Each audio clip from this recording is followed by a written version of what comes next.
We've been making the beer for a long time. So, we've been doing it for about 8 years. At the end of 1769, they did a tally and there were about 22 distilleries operating right in Newport County itself. As we did more research, we found that by the turn of the 19th century, there really was a big decline in the rum distilling industry in the area. With that in mind, we're like, hey, this would be a really cool thing to bring back to Rhode Island. This still right here, we got from Germany. It's a 400-liter Christian Carl pot still. And basically, the elements inside it are the pot in the bottom that's made of solid copper. That's where we're going to be boiling our wash, as we call it, the fermented molasses. And then we also have the column mounted on top.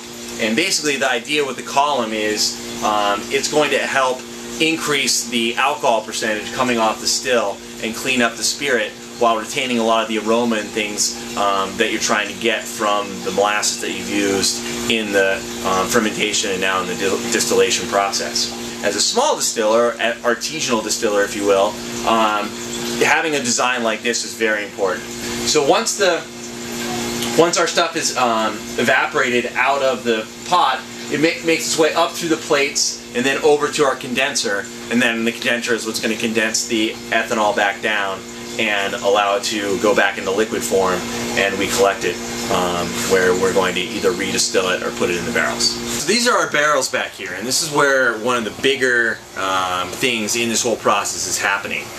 We get, like most, bourbon barrels from down in Kentucky and use them to age our spirit in.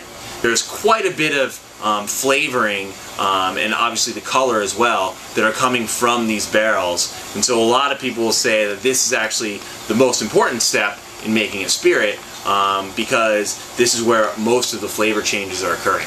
Thomas Tew is actually the Rhode Island pirate. He's an historical figure. For people who are into pirates, he's probably one of the top 5 pirates of all time as far as what he had done. Newport was his home. When we were looking for a name for the rum, we wanted to come up with something that was relevant to the period in time where rum distilling was so popular in Newport. We thought it was appropriate for us to name our rum after somebody who would have drank a lot of rum, been involved to some extent in the rum trade, and was around during that period of time. The bottle itself we had custom made. We wanted to have it, it's called an antique bulge neck, and we wanted to give it that sort of old feel.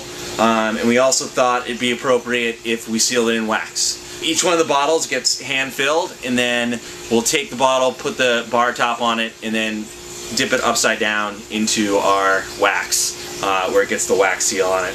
Then it's got a little card on it that tells us people a little bit of the story of the rum as well as Thomas Tew, and really just gives people an idea of not only is this product, something unique because it's from Rhode Island and it's made in small batches, but there's a really big historical connection to it.